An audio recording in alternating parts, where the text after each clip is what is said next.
crack-a-lacking. I'm all over the place. I'm all over the place today. What would the episode be without me messing up the intro? Anyways, what's up, folks? Sorry about starting a little bit late. Had just the weirdest audio issues trying to get rolling. But it seems like we're good now. Let me get the chat up. I noticed that we've been getting some chat on Facebook. And so I'm not watching that live. So if you're watching this on Facebook, I get it. Appreciate you tuning in. And I'll catch those comments afterwards. The comments that I'm watching live are the YouTube comments. So if you want to join in on the live conversation, jump in on YouTube. We would love to have you on there, and we can, potentially address any comments or discuss any thoughts that you have about it as we go. So anyway, today was an interesting day because I got to see. Well, if you don't know, those of you that are new to the channel, music is a very big thing for me, especially with the kids. It's all I ever wanted to do growing up was play music. I didn't want to play any sports, but I live in Texas, so sports was a requirement, pretty much here in Texas. So the thought of my kids wanting to play music and enjoying playing music is just like it's like a complete sports dad that sees their kids going out and playing the sports that they love. Music is like that for me. I'm not a great musician by any means. I'm novice at best in the instruments I play. But to see my kids enjoying it, loving it, and performing and stuff like that, like it's a certain level of joy in doing that. So today I got to see the littlest one actually go out and play a little music. So I thought, here's a clip. We can watch a little bit of JR out here rocking out.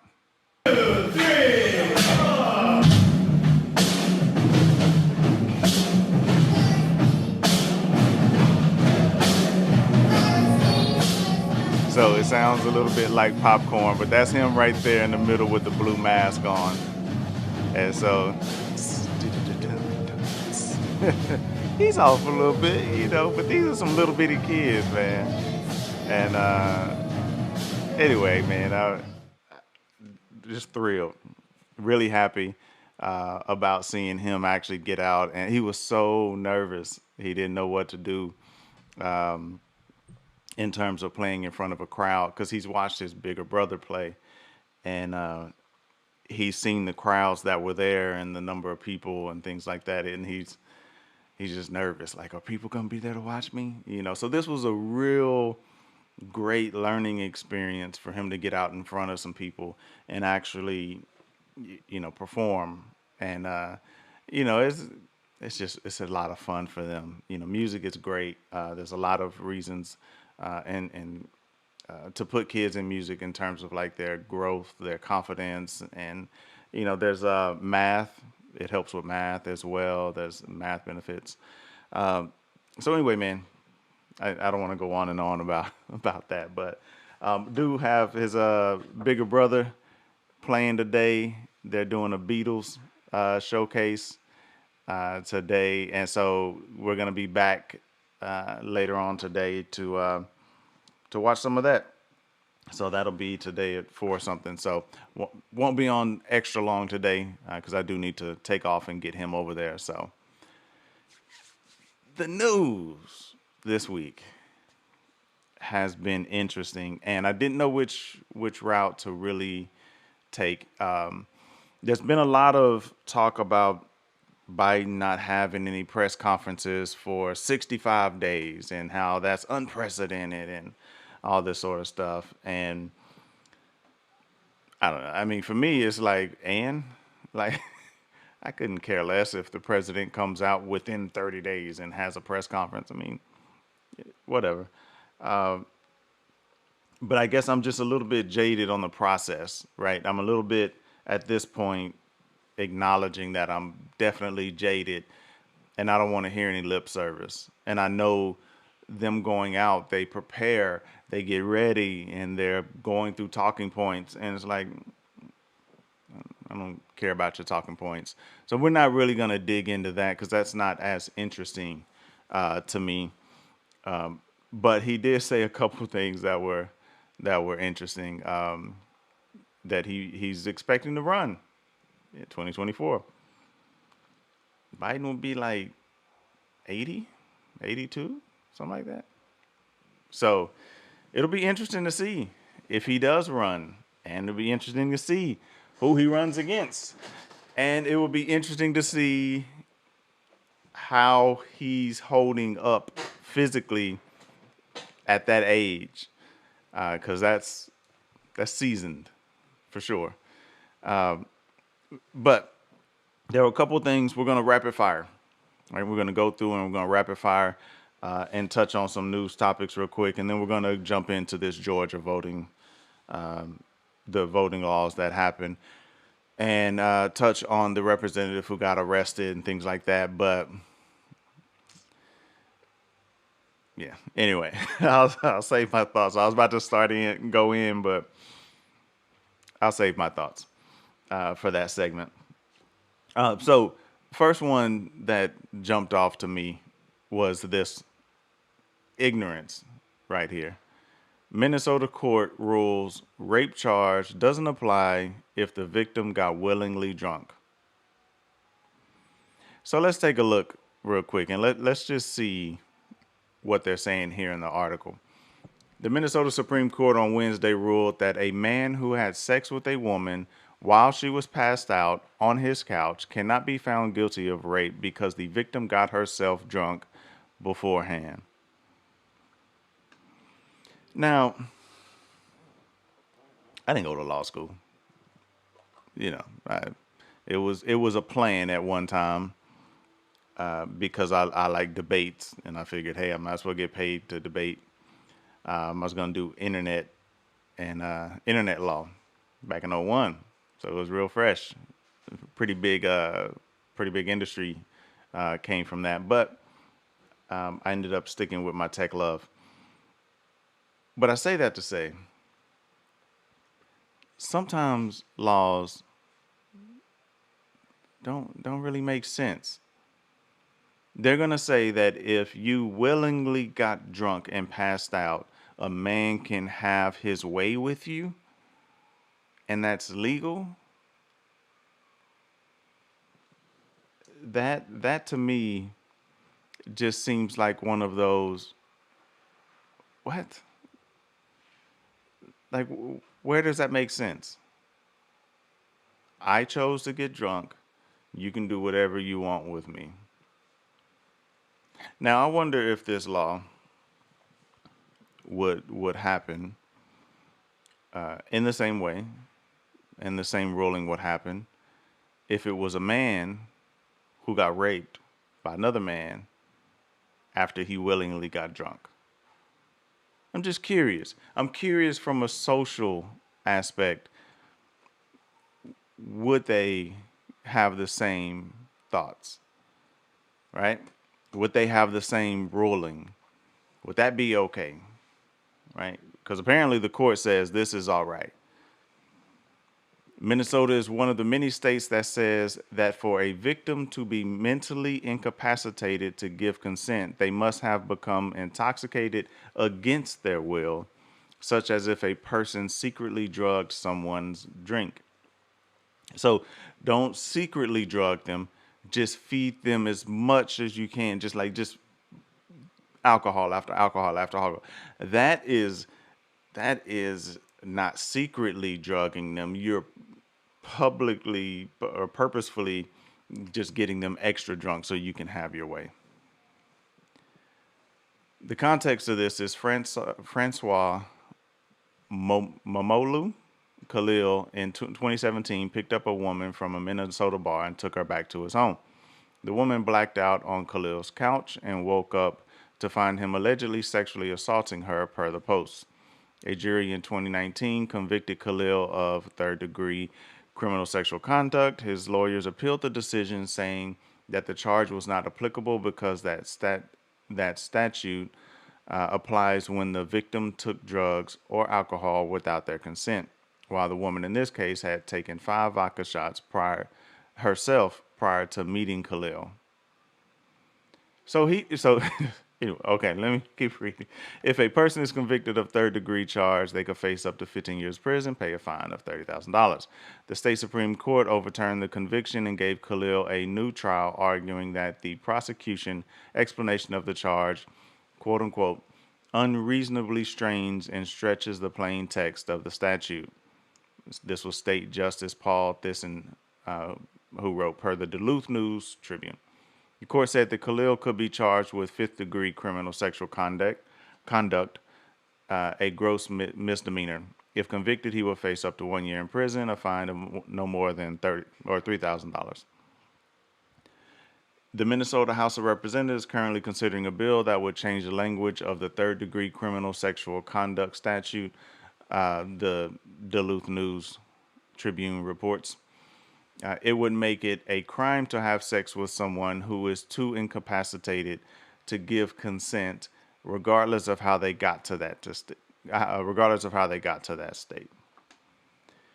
I mean, like, she had 5 vodka shots, 5 of them, before she even went to kick it with him, and that was enough to say, well, she willingly got into that state, so he could do whatever he wanted with her. It's ridiculous, man. I mean, I don't know this case. I'm just going to be outright. I don't know this case at all. I don't know who this guy is. I don't know who this woman is. Don't know anything about it. But if a woman gets drunk, that does not give you the right to do what you want with her, man. Like, it doesn't. Like, it's just, to me, it's sickening to even see people going to that length to say, oh, well, she was on her willingly drunk, so it's really not that bad what I did. Man, going on. Anyway, before I go on to a rant and we be on here for an hour and a half, I don't know if you've been following, but Myanmar is really, really in a crazy spot right now. And we're going to talk about context in this in a sec, and how it relates to America here. But Myanmar security forces killed more than 100 in deadliest day since the coup. This was updated 20 hours ago. So the Myanmar security forces killed more than 100 people, including children, during anti-coup protests. It's the bloodiest day of protest since the military last month overthrew the country's democratically elected government, and comes as Myanmar's military celebrates the annual Armed Forces Day. Let me reread that. Myanmar's military celebrates the annual Armed Forces Day holiday with a parade in the country's capital of Naypyidaw. Naypyidaw. Don't know. Somebody tell me in the comments. The military junta, now running the country, has repeatedly used lethal force against civilians to maintain power. Also, along these lines, the U.S. defense chiefs signed an international statement condemning the Myanmar military violence.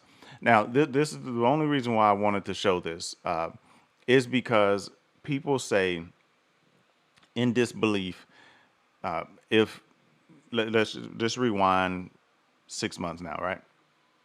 People say in disbelief that the military would never do something like what you see happen in Myanmar, because they think just on a human level, humans wouldn't do that sort of thing, right? They wouldn't just kill citizens. One of the things that I continuously state on this show, human traits, right? Doesn't matter if they're in Myanmar or wherever, right? Americans think America is above that kind of stuff, as if we didn't have our own, civil war where we were killing each other over property, right? So the South wanted their slaves, and they were willing to die. Hundreds of thousands were willing to go and fight for this right to own these slaves. Those were still people. They were humans that were killing other humans so that they could own humans, right? It's people. America's not above this, right? It's not like we didn't want some uh, we didn't want some land, and it's not like we didn't go off and just commit genocide against those who owned America, America as we know it. Not like we were above genocide to own some land, right? We weren't above that. That stuff happened here in America, right? It's not like we didn't have a time period where people were sitting outside having a picnic and watching people be hung. They were used as postcards. It's not like Americans didn't go out and hang soldiers. It happened in America. People right now are still alive from the time period where that stuff was happening. They just happen to be black soldiers.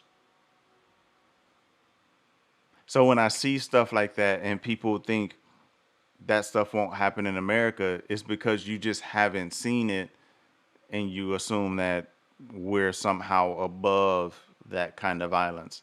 But we're not. So just like pay attention to these things because that's humans. It's humans. That's what humans do. Humans are violent. Humans do these things. I don't care what black, brown, doesn't matter. Doesn't matter. You can be pink, peach, whatever color you want to call it. It's humans. So all of that stuff that's happened in Myanmar could have happened here easily. Shoot. 7 months ago, they tried to kidnap a governor. They wanted to kidnap and torture a governor. I mean, don't think that we're above and we're, at this level of just being righteous, I guess. Don't think we're above that kind of stuff as a nation because we're not. We're just not. There's no other explanation necessary there. We're not above that kind of violence here in America. If you haven't been following, the Suez Canal is currently blocked by a ship. And the only reason I'm showing this is because if you pay attention to what's on that ship, it's a bunch of containers that is going to cause some problems. I'm just going to read the why it matters here. This is another article here on Axios. More than 300 cargo ships are blocked and waiting for rescuers to free the quote unquote Ever Given, per the New York Times. The ship, which is almost as long as the Empire State Building is tall, is also causing incredible downstream damage to the global economy. So, from a financial standpoint, right, we talk about a lot of things here as it relates to finances. And one of the things that we talk about is just how that you can't control certain aspects of the economy. And this is one of those things, right? Like that ship being stuck is causing delays. I saw a mention of IKEA potentially having some delays of these sort of things being available, right? So just imagine the downstream problems here, right? Again, we get too comfortable here in America. Things just around us just work. Is if you've never watched B movie, but there's a point, go watch it. There's a point in there where they say, he says, "Do you ever feel like things around here work just too well?" And they're standing in the middle of traffic, and traffic is just zoo, zoo, zoo, zoo, zoo, And they're like, I haven't noticed. But they're in the middle of traffic, just walking through a bunch of cars flying by, and nobody's slowing down or stopping. Everything's just moving perfectly, right? It's that kind of thing that Americans get comfortable with. They get used to it, and they're like, oh, well, you know, this just works. I don't have to worry about this, right? You just never know. Things could pop up, and you never know what's going to happen there, right? Another tip on financial news is paying attention to the SPAC boom. So the SPAC is a special purpose acquisition company. We talked about it briefly before, and this is starting to become like this celebrity thing.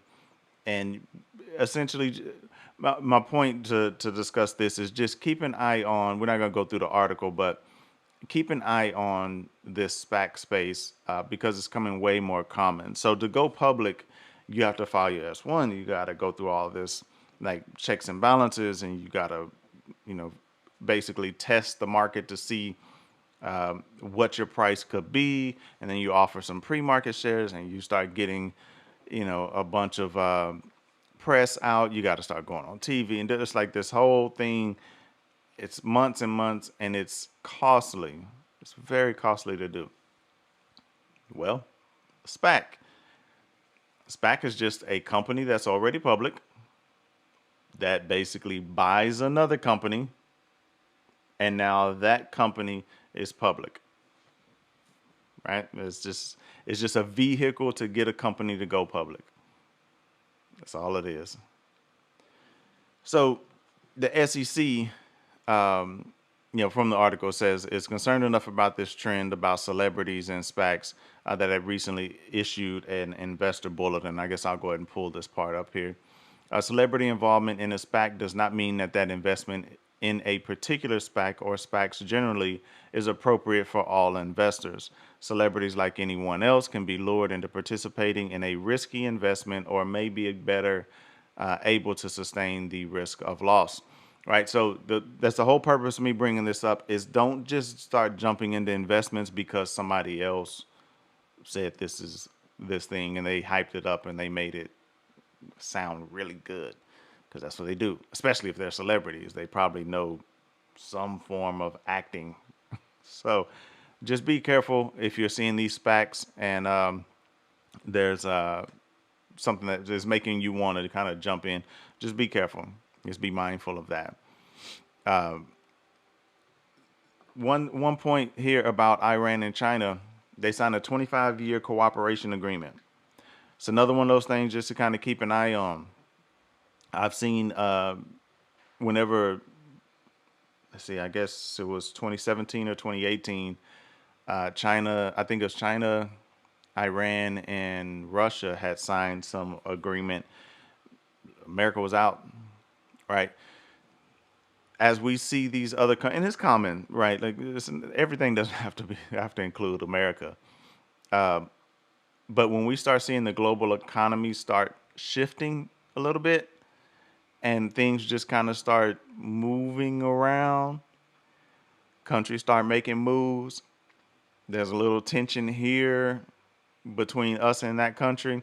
Just keep an eye on that kind of stuff, right? I'm just kind of rapid firing these things, just things to kind of keep an eye on.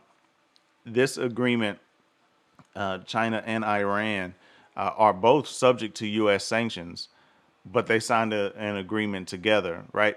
And one of my favorite quotes about these sort of deals is from Jason Stapleton. He says, "Where goods and products cross borders, guns don't." Basically, China and Iran trading goods. You're not going to send soldiers in there to take over or something, right? So that's the general idea. Trade trump, as you have trade will trump war, and something to keep an eye on here. Because if we decide to do something felonious in Iran, it could be a problem with China, which is also one of our trade partners. So we'll see. We'll see how Biden handles that. So if you recall, Jacob Blake was walking back to his car after breaking up a fight, and he ended up saying he was leaving. 6, 7, or 8 cops were following behind him, walking to his car. He goes to get into his car. They're telling him to stop. He says no. He opens up the door, starts to get in his car. They shoot him like 7 times in the back. Jacob Blake, this is what kicked off everything in Kenosha.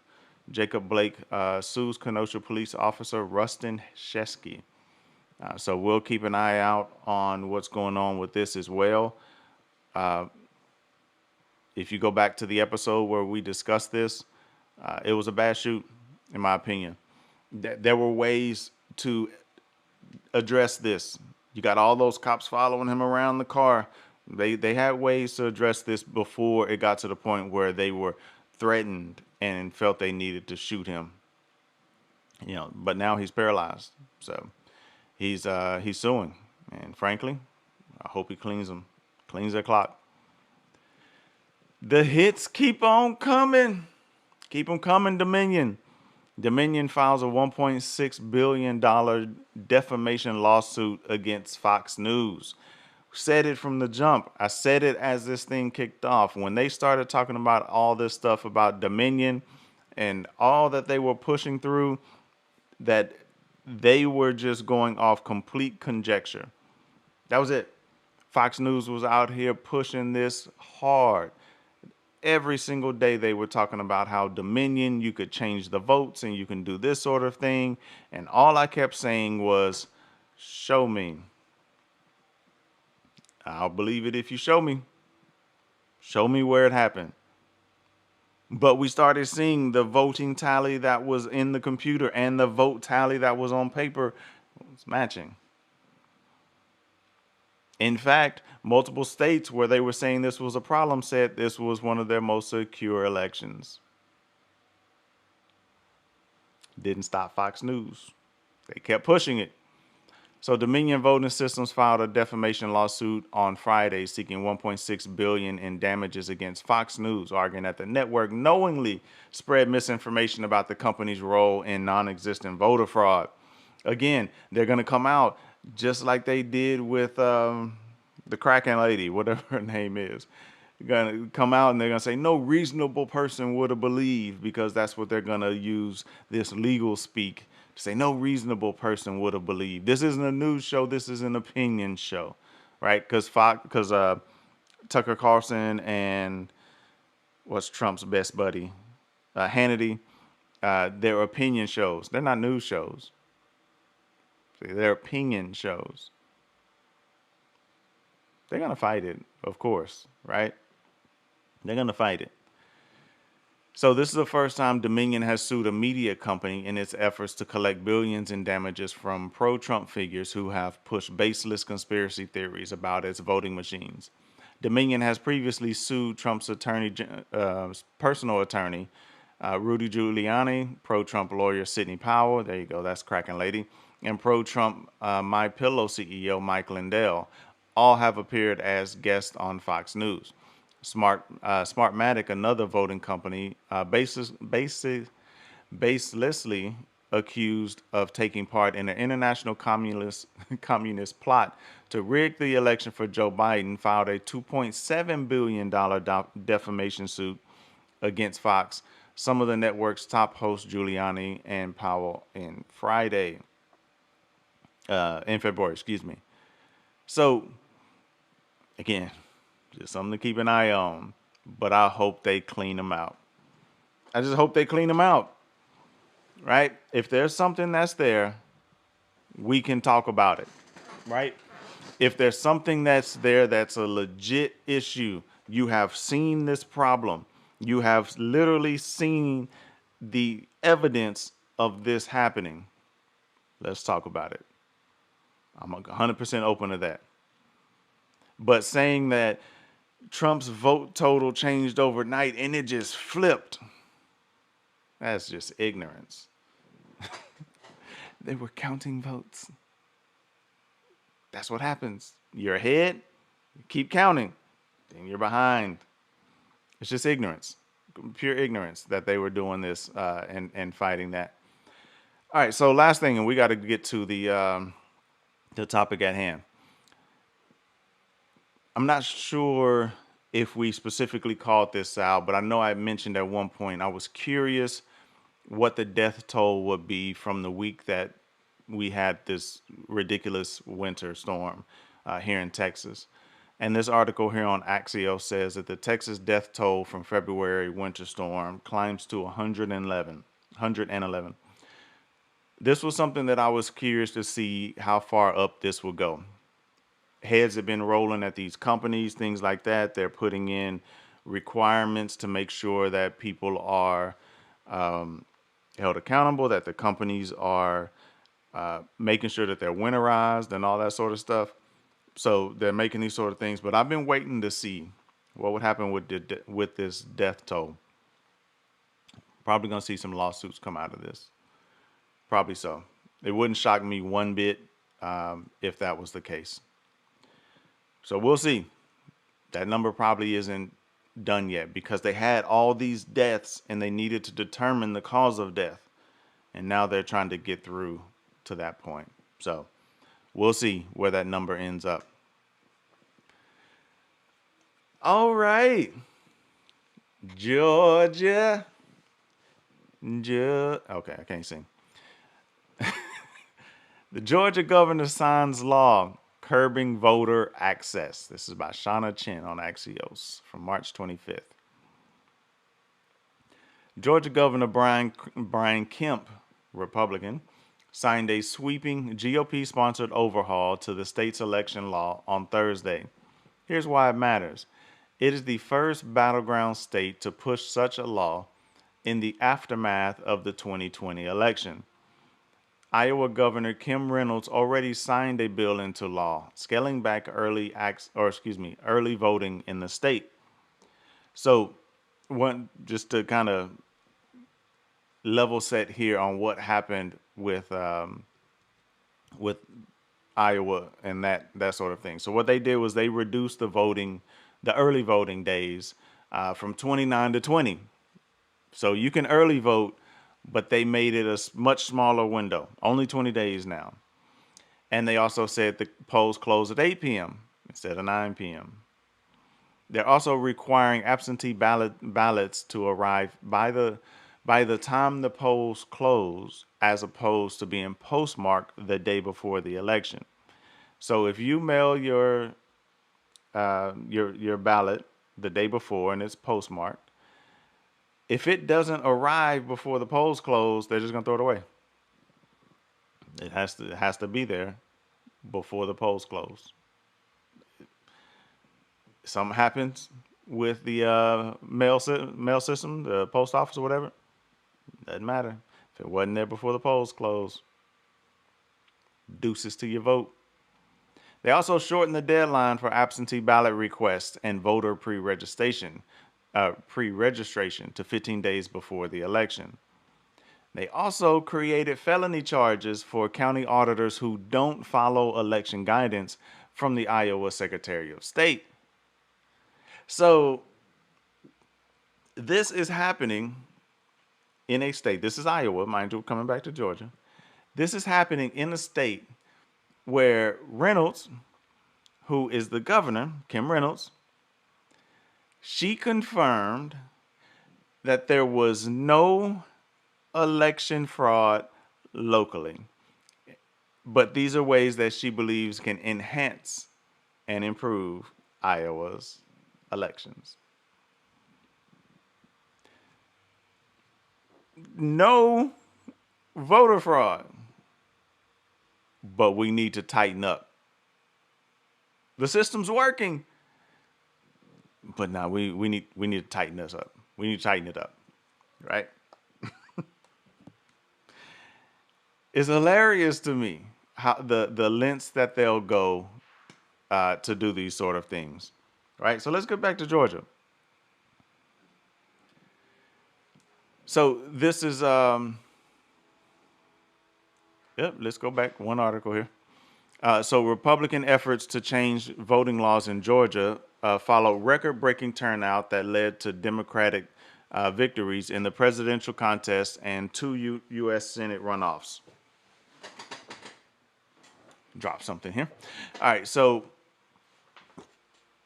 Two Senate runoffs in the once reliable red state. This was the AP writing. Joe Biden won the state by only slightly more than 12,000 votes in the 2020 presidential election. Here's what the new law includes. The new law includes measures that cut the time period voters have to request absentee ballots and impose new identification requirements. There's your voter ID, GOP. Make it easier for state officials to take over local election boards. Now, if you're old enough to remember, Trump called Georgia and said, I need you to do X, Y, and Z. And he wanted them to find him 12,000 more votes or so. And they kept telling him, Raffensperger kept telling him, look, there's nothing I can do. Like the the local boards, they're taking care of this. They're counting the votes. The votes are the votes. Deal with it, basically. Trump hated that. Republicans hated that. They started calling Raffensperger and others, and started getting death threats, started getting letters, emails, death threats, violence, all sorts of things. The things that the party of law and order you would expect from them, right? You would expect them to just start going off, being violent and doing all these things, right? Yeah, that's what I think when I hear law and order, right? So this now gives the state officials the ability to take over the local election board. Just remember that. Remember that in 2 years when we come back to these to a new election. It's going to limit the use of ballot drop boxes. It's going to allow challenges to voting eligibility. That one may seem small, but it's not. That's a big one. So now, if they get to the point to where it's 12,000 votes, right? Which, let's be honest, it's not a lot of votes, right? It's not a lot. It's a county or whatever, right? If they wanted to find votes, quote unquote, this is a way. This is how you can find votes, because you can go down the voter roll now and you can say, oh, no, no, no, no, no, no. You moved. You should have been voting over here. Your vote's out. All sorts of stuff, right? Like, don't even got to run down all the schemes, but guarantee they will find a way, and they will be very, very crafty in challenging voting eligibility. So watch it. I can promise you those two are going to be very big, right? The voter ID and the challenging of voter eligibility. Very big. Limiting the use, or excuse me, or the voter ID, I guess, is huge as well. But I mean the taking over local election boards and the challenging voter voting eligibility. Those two are massive, because they can just come in and say, oh no, we're taking over the local. No, it's too close. We're going to take over this. Who oversees the overseers when they take over? An ignorant one. They're going to criminalize any attempt to approach voters in line, even if only to give them food or water. I mean, it's just dumb. They're going to replace the elected Secretary of State as the chair of the state election board with a new appointee of the legislature after Republican Secretary of State Brad Raffensperger rebuffed former President Trump's attempts to overturn the Georgia election results. Another massive one. They couldn't control Raffensperger. Mind you, he's a Republican. They couldn't control him. They wanted him to hand Trump the state, essentially in front of our faces. For months, the GOP was asking to commit voter fraud. Literally. That's not even conjecture. Trump called and said, "Find me 12,000 votes." He was asking for voter fraud. I don't care how you slice this. The votes were in. The only way you can find 12,000 votes is by going in and fraudulently doing it. It was over. So now, what did they do?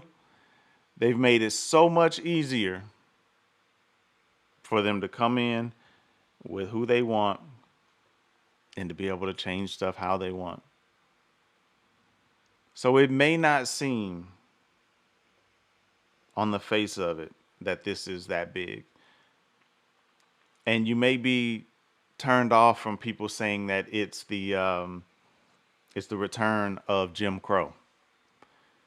But if you remember back with the Jim Crow days, what they were doing, they said, "Oh, you want to vote? All right, cool. You can vote. Okay, come here. Name all 50 states." And black folk would get together and they would actually study and train one another, and they get ready, and then they go down there to the vote and they say, "Name all 50 states." Then they go down the list: Alabama, Arizona, da da da da da da. Name all 50. And they say, "Okay, name the capitals of all 50 states. Name all the counties in Georgia. How many people live in whatever county? Pick a county."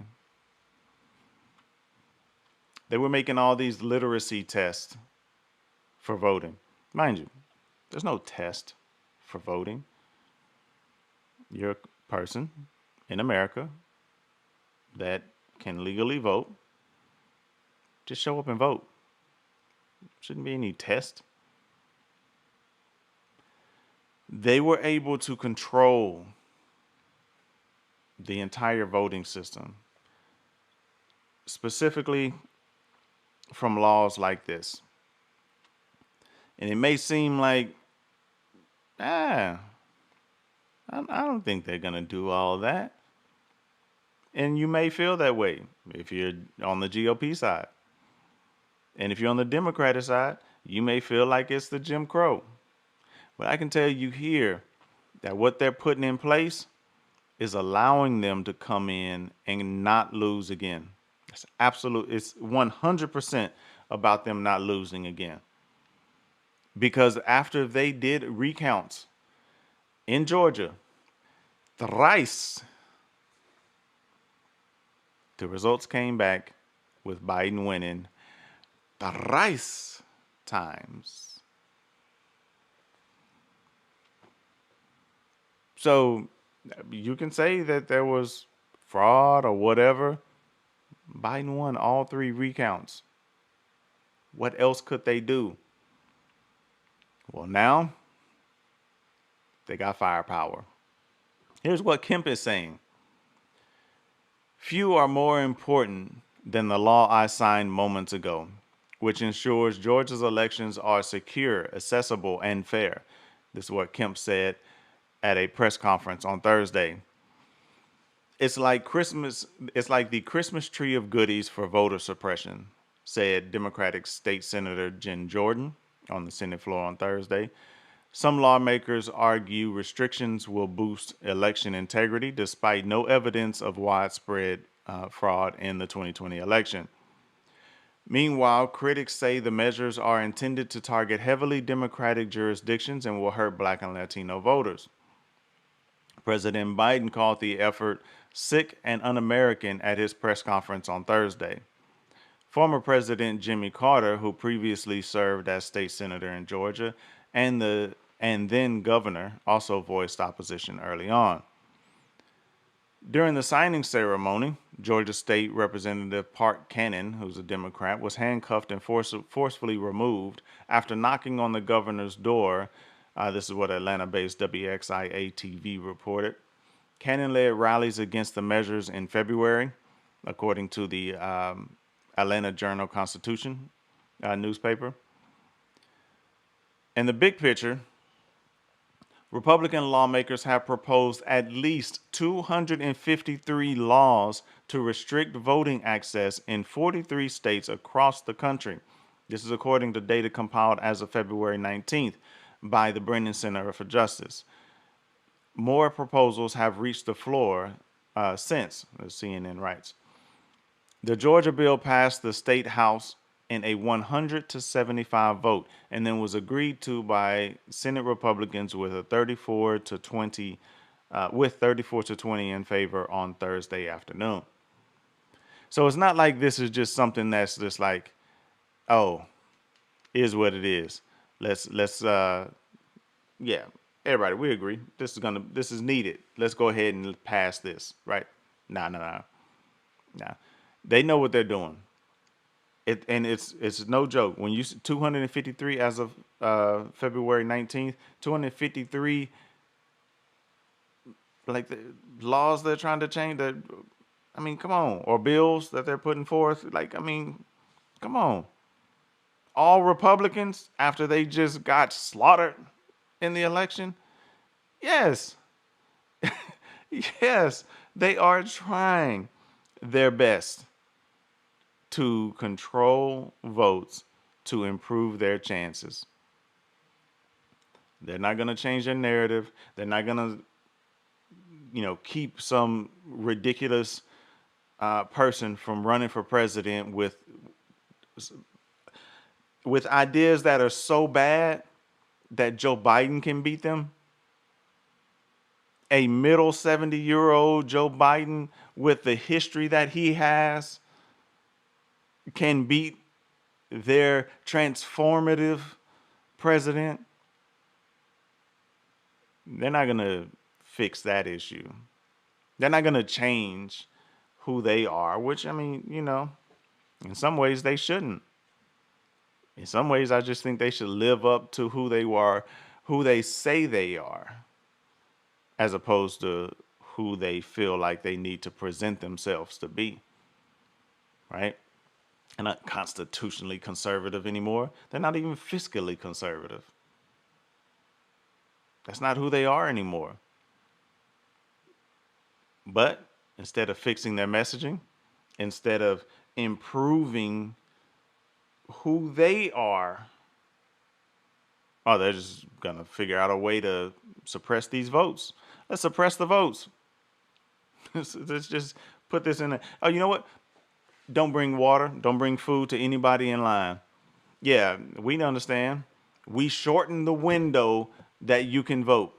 We made it a shorter time period. So that means we're going to potentially have longer voting lines. We also made it harder to vote early, which means those who are going to vote on election day are going to have even longer lines. So now it's a long line. You're there for hours. Now, mind you, we saw during the election, there were some places where people were in line for like 7 hours.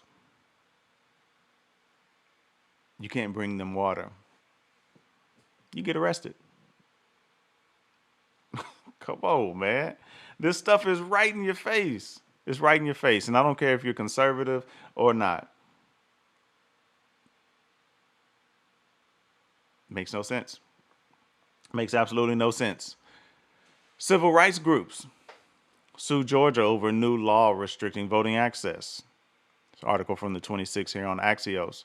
Several civil rights groups filed a lawsuit against Georgia election officials challenging Republican crafting voting restrictions signed into law by Brian Kemp on Thursday. Here's why it matters. The lawsuit from New Georgia Project, Sunday, Black Voters Matter Fund, and RISE alleges that the restrictions violate the Voting Rights Act of 1965 and the 14th Amendment by inflicting unjustifiable burdens that disproportionately affect people of color and young, poor, and disabled citizens. The Georgia law imposes new ID requirements, which we kind of just went over this. So we will skip down here.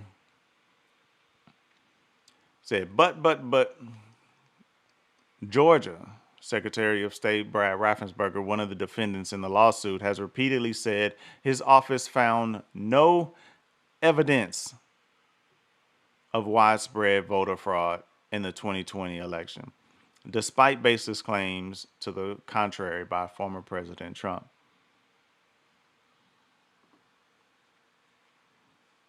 The Georgia Secretary of State, Brad Raffensperger, who oversaw the election until they decided now to change the rules, who is a Republican who wanted Trump to win, stated so publicly, who voted for Trump, said there was, quote, no evidence of widespread fraud in the 2020 election.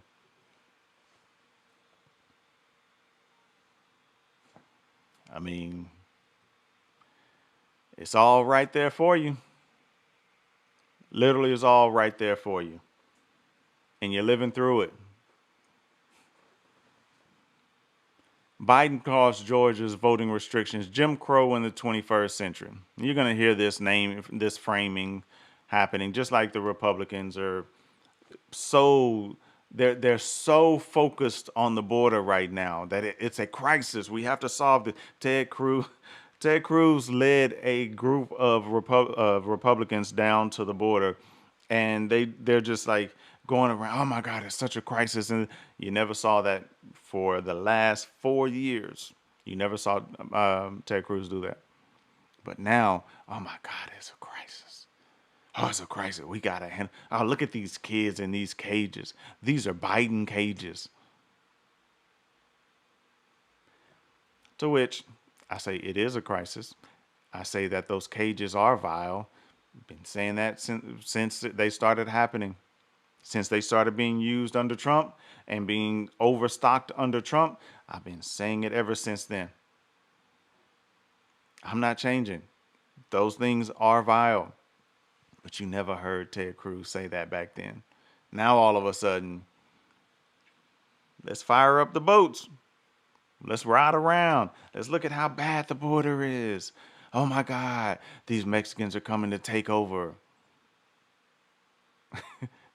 Ted Cruz is a joke. Texas deserves better. So President Biden condemned Georgia's voter restrictions Friday, calling the newly signed law Jim Crow of the 21st century. A lot of repeat here. Here's what he's saying. The law, like so many others being pursued by Republicans in state houses across the country, is a blatant attack on the Constitution and good conscience. This is what Biden said in his statement. Recount after recount and court case after court case upheld the integrity and outcome of a clearly free and fair, freely fair, yeah, clearly free, fair, and secure democratic process, he added. Yet instead of celebrating the rights of all Georgians to vote or winning campaigns on the merits of their ideas, Republicans in the state instead rushed through an un-American law to deny people the right to vote. It must end. We have a moral and constitutional obligation to act, he said, urging Congress to pass laws to expand access to the ballot box. If you have the best ideas, you have nothing to hide. Let the people vote. Kemp responded in a tweet and said there is nothing Jim Crow about the law. It is obvious that neither President Biden nor his handlers have actually read SB 202, he added. As governor, I won't back down from keep, I think he may have misspelled something here, Georgia election secure, accessible, and fair. Biden told reporters later Friday that the Justice Department was examining the Georgia restrictions. We don't know quite exactly what we can do at this point, Biden said when asked by a reporter if there was anything the White House could do to address the law. The Justice Department is taking a look as well. Of course, Kemp is going to come out and he's going to say that there's nothing Jim Crow about it, right? And obviously, Jim Crow was something completely different, right? I'm not even sure, if I'm ready to start going down the Jim Crow path, but I'm going to keep looking into more and more of it. But it definitely has a stench of old Jimmy. Definitely has that stench where you're creating artificial barriers to make it more difficult to vote. You would think You would honestly think after you lost an election so badly, one that you should have won in a landslide, you would think they would want to expand access to vote. You really would think they would try to make it easier so more Republicans can vote. You would really think they would do that. But here's what I think is going to happen. Oh, and let's touch on this one thing before I close out here. The Georgia lawmaker was released on bond after arrest during signing of the GOP bill. So just real quick, Park Cannon, who's a Democrat, she's a state representative. She ended up being forcibly removed from the Capitol after she knocked on the door. Literally, she knocked on the door, and they arrested her. She was trying to get into the building or into the room or get their attention so that she wanted to watch what was going on in there. The video is going to be a little bit jumpy on here, but that's okay. I'll just come back here to the point. And so she's talking to the cop. She knocks on the door. The cop steps in and arrests her. So literally knocked on the door. It's not conjecture. They're not overblowing it and saying, that it's, she just knocked, but she actually was kicking the door. Literally, she just knocked. So you're going to see more about that stuff happening, and obviously it plays into a narrative. So just keep an eye out on those narratives as they come about. But it's interesting to see this happening, and here's my prediction. Let's just say nothing changes. These laws are there. None of these lawsuits matter. They stand for the next election. People are going to purposefully disobey that no bringing water to people. They're going to find a way. They're going to go around it. They're going to just risk jail. They're going to go to jail for handing out water, and it's going to be a massive story, right? The Democrats are going to band together, and they're going to make sure that everybody is able to vote within the guidelines that are there. You want to change the rules? All right, we'll beat you at your rules, right? That's my expectation, is that, and the reason I say that is because Stacey Abrams did such a good job of mobilizing and getting people out. They're going to make sure everybody's educated on what the new rules are. They're going to push out there, and they're going to go out there and deal with it. They're just going to say, all right, it's only 20 days for this, or it's only 10 days for that. All right, cool. We're going to make sure we do these voting drives. We're going to get this. We're going to do this, blah, blah, blah, blah. I don't think they're going to be able to have the effect that they think. I don't think people's going to abide by the no water. They're going to find a loophole. That's the thing. Are these laws, they think that these laws are going to fix something. It's not. No, they said no widespread voter fraud in this last election. These rules aren't going to have any measurable effect. How do you get better than none? You can't. There's nothing better than none when it comes to trying to find or protect against fraud. There's nothing better than none. So they're going to be meaningless. So you change the rules? All right, cool. We got you. Pretty sure. That's how that's going to go. And it wouldn't surprise me if they lose again really big. And it wouldn't surprise me if Kemp loses his position at all. Because I think if Stacey Abrams ran again, we saw Kemp oversaw the election in a runoff where he was the candidate. And then he ends up somehow winning that election, right? Anyway, not going to dig into that portion. And now we see what he did with wanting to try to push Trump through. Didn't have the ability. So now they created the ability for him to do it, or for them to do it at the state level. And so now I think he's vulnerable.